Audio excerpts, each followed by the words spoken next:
से विषयों का चिंतन करना, ये विषय भोग से भी अधिक घातक है। उपासक समझ नहीं पाता है, उसको लगता है क्रिया तो हम कर नहीं रहे, पर जो क्रिया करने से अंतःकरण गंदा होता है, उससे भी अधिक गंदा अंतःकरण विषय चिंतन से होता है। हमारे हृदय में हर समय दो वृत्तियां जागृत रहती हैं, एक रागात्मक और एक द्वेषात्मक। इन दोनों को जो मिटा देता है वही महात्मा हो जाता है। इन दोनों को जो मिटा देता है वही भगवत प्राप्त हो जाता है। अध्यात्म इन दोनों को मिटाने के लिए है, राग द्वेष दोनों को। अंदर से देखिए, जब आप प्रयास करते हैं तब भगवत चिंतन में वृत्ति लगती है, नहीं छोड़ दें दो ही जगह वो रहेगी, कोई अनुकूल विषय कोई प्रतिकूल विषय, अनुकूल व्यक्ति प्रतिकूल व्यक्ति, बस वही राग द्वेष का चिंतन, अच्छे बुरे, बस यही मिटाना हमारी साधना है। जब तक हमारे चिंतन का जो आधार है, चित्त के अधिष्ठात्र देवता भगवान वासुदेव हैं। वासुदेव अर्थात सर्वत्र विद्यमान परम तत्व। जब तक हमारा चिंतन एक एक वृत्ति के द्वारा प्रभु का नहीं होगा, तब तक ये अध्यात्म रस नहीं मिलेगा, अध्यात्म का जो आनंद है नहीं मिलेगा। अध्यात्म का आनंद अखंड प्रसन्नता, प्रसन्नात्मा। ये जो आपकी प्रसन्नता नहीं रहती, आनंद नहीं रहता, उसका कारण आपकी राग द्वेषात्मक वृत्ति है। राग वृत्ति हुई तो कामना, कामना दृढ़ हुई तो क्रिया, क्रिया हुई तो और कामना के संस्कार, बस इसी में हमारा जन्म चला जाता है। हम मन को शत्रु भाव से नहीं देख पाते हैं, मन को मित्र ही नहीं अपने को मन मान लेते हैं। तदात्म भाव, तन्मय भाव मन में। अब मन ने अनुकूल माना तो मैंने अनुकूल माना, मन ने प्रतिकूल माना तो मैंने प्रतिकूल माना, मन ने अच्छा माना मान लिया, मन ने बुरा माना मैंने मान लिया। यह है संसारी पुरुष का लक्षण। साधक उपासक मन की मान्यता को शास्त्र में देखता है, ये शास्त्र सम्मत है कि नहीं, गुरु के वचनों से मिलाता है, अध्यात्म के सिद्धांतों से देखता है। यदि वो शास्त्र सम्मत, गुरु अनुकूल, इष्ट अनुकूल है तो उसकी बात मानता है, नहीं तो मन की बात बिल्कुल नहीं मानना चाहिए। अगर मन की बात मानते रहे तो ये इसी में फंसाते रहेगा। भगवान पे गुस्सा, गुरु पे गुस्सा, शास्त्र पे अश्रद्धा, ये सब लाएगा। आपको लगेगा कि परमार्थ में कोई आनंद ही नहीं, जबकि आनंद नहीं, आनंद समुद्र है जहां दुख का लेश नहीं है। तो हमारी आंतरिक सुधार वृत्ति चिंतन में होनी चाहिए। क्रियाओं में तो आप घेरे के अंदर हैं, समाज का भय है, कहीं ना कहीं कानून का भय है, प्रभु का भय है, कई तरह के भयों से हम बचे हुए हैं। विषय चिंतन में जहां मन जाने लगे तो कोई भय डर जाओ, न समाज का भय न कानून का भय। रजोगुण इतना भयानक है, कोई गलत तो कर नहीं रहा हो कि कहीं कहीं तमोगुण से भी ज्यादा है भयानक स्थिति। अंदर ही अंदर जो विषय चिंतन हो रहा है, विषयान ध्यायतश्चिदान्ता विषयेषु विसज्जते आलस्य माम स्मरतश्चित्तम मय्येव प्रविलीयते। ये श्री रजोगुण भगवान के वचन है। भोगात्मक क्रियाएं जो उनका विरोध होने पर विषय क्रोध हिंसा आदि, तमोगुण से भी 5 ज्ञान बड़ा है। ये 5 कर्मेंद्रियां मलिन करने वाला रजोगुण, 5 ज्ञानेंद्रियों के द्वारा विषय चिंतन होता है, ध्यायतो विषयानेंद्रियों के द्वारा संगस्तेषुपजायते, संगात संजायते कामः, कामात् क्रोधो भिजायते, स्वाद का चिंतन, क्रोधात् भवति सम्मोहात्, सम्मोहात् स्मृति विभ्रमा, घ्राणेन्द्रिय स्मृति भ्रंशात् बुद्धिनाशो, बुद्धिनाशात् प्रणश्यति, सर्वनाश किससे हो गया? ध्यायतो विषयान पुंसः, विषयों का चिंतन करने से सर्वनाश हो गया। क्या आप कभी ऐसा हृदय में डरे हैं विषय चिंतन होने पर? नहीं, बहे चले जा रहे हैं जहां मन लिए जा रहा है। ये मन बंदर की तरह छलांग लगाता है, इस शाखा से उस शाखा, शाखा प्रशाखा ऐसे ही घूमता रहता है, इस विषय से उस विषय, इस व्यक्ति से बेमतलब व्यर्थ में हमारा बड़ा कीमती समय ये व्यर्थ में नष्ट करता है। साधक उपासक इसी को सार्थक करता है, बार बार विषय व्यक्ति वस्तु स्थान से हटाकर प्रभु के नाम रूप लीला धाम में लगाता है। यदि आप ये शिथिलता रखेंगे कि जो चिंतन हो रहा होने दीजिए, तो आप देख लीजिए संगास्तेषुपजायते, जब विषय चिंतन करेंगे तो उस विषय के संग की आकांक्षा, कामना प्रबल हो जाएगी। जो विषय, कोई भी भोग क्रिया पहले चिंतन में होती है, बाद में क्रिया में आती है।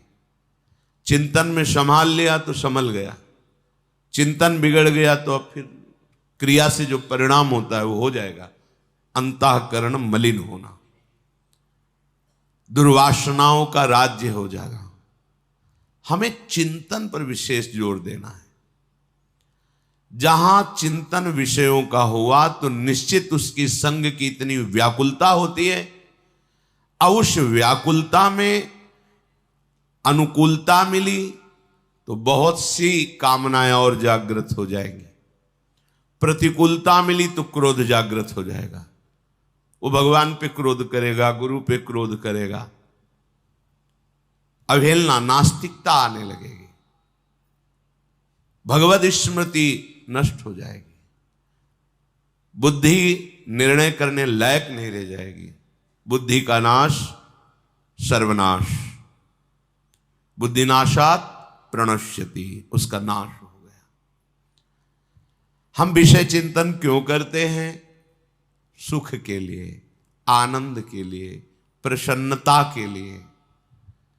क्या किसी को आज तक सुख, आनंद, प्रसन्नता मिल पाई है? मिल पाएगी? मिल रही है? नहीं। क्यों? क्योंकि इसमें सुख है ही नहीं। श्री भगवान कह रहे हैं, ये ही संस्पर्शजा भोगा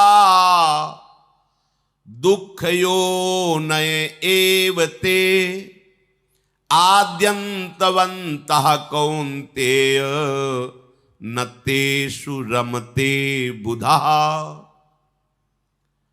ये इंद्रियों के साथ जो मन विषय भोगों में सुख, आनंद, प्रसन्नता ढूंढने के लिए जाता है, चिंतन करना, भोग क्रिया करना, तो भगवान कह रहे हैं भोगा दुख योनय एवते। ये जितने भी इंद्रियों के भोग है ये दुख प्रकट करने वाले हैं। योनय, यहीं से दुख प्रकट होता है। दुख की मूल जड़ क्या है? भोगों का चिंतन और भोगों को भोगना। हम किस लिए भोग रहे हैं? सुख, आनंद, प्रसन्नता। और भगवान क्या कह रहे हैं? कह रहे हैं जितने भी इंद्रिय मन के द्वारा भोगे जाने वाले भोग हैं वो सब दुख योनयः, ये दुख प्रकट करने वाले हैं। दुखों की मूल जड़ भोगों का भाव, उनका चिंतन करना, उनकी क्रिया, उनमें सुख भाव। आद्यंतवंतः कौन्तेय न तेषु रमते बुधा। ये जितने भी भोग हैं ये आद्यंत वाले हैं, इनकी सत्ता नहीं है, ये असत हैं, परिवर्तनशील है। अब कोई बुद्धिमान कैसे भोगेगा इनको? तो जो बुद्धिमान हैं, जो साधक हैं, जो उपासक हैं, वो भोग क्रिया की तो बात जाने दो, वो भोग चिंतन ही त्यागते हैं। भोग चिंतन छूटा, आप अध्यात्म की चढ़ाई पर, ऐसी ऊंचाई पर पहुंच जाएंगे जहां काम क्रोध आप पर आक्रमण ही नहीं कर सकते। भी होती रहती तो अनुभूतियां नहीं होंगी, अध्यात्म की दिव्य अनुभूतियां नहीं होंगी। जो अंतःकरण में विषयों का तुम चिंतन करते हुए सुख का अनुभव करते हो, वही सुखाशक्ति तुम्हें भोगों में सुख का अनुभव करा रही। नहीं, भोगों में सुख नहीं है, पक्का नहीं है।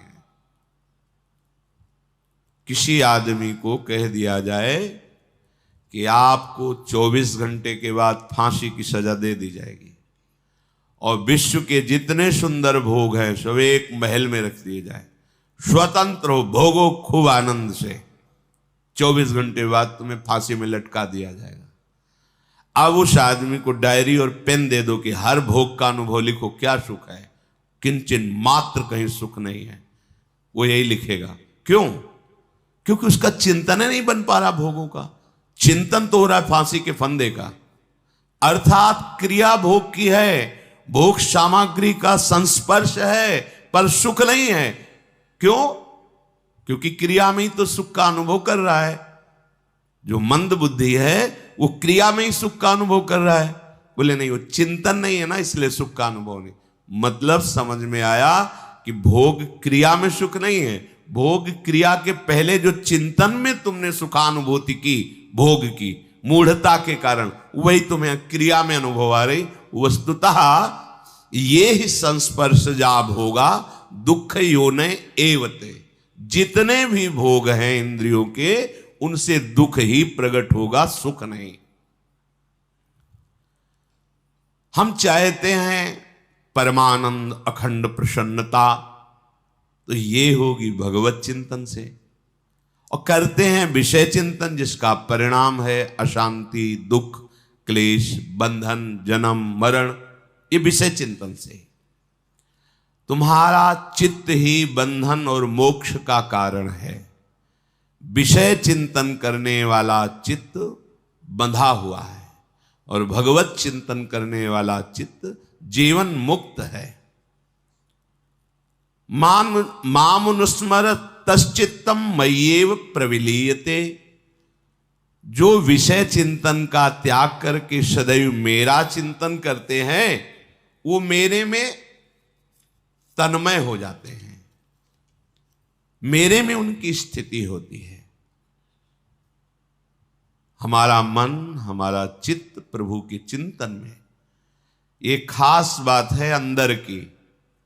आपका विषय चिंतन का जो प्रवाह है वो उल्टा हो जाए प्रभु की तरफ, अभी आपको आनंद मिलने लगेगा, अभी आप निर्भय होने लगेंगे, निश्चिंत होने लगेंगे, शोक करने की कोई गुंजाइश ही नहीं रह जाएगी, दुख का तो पता ही नहीं चलेगा।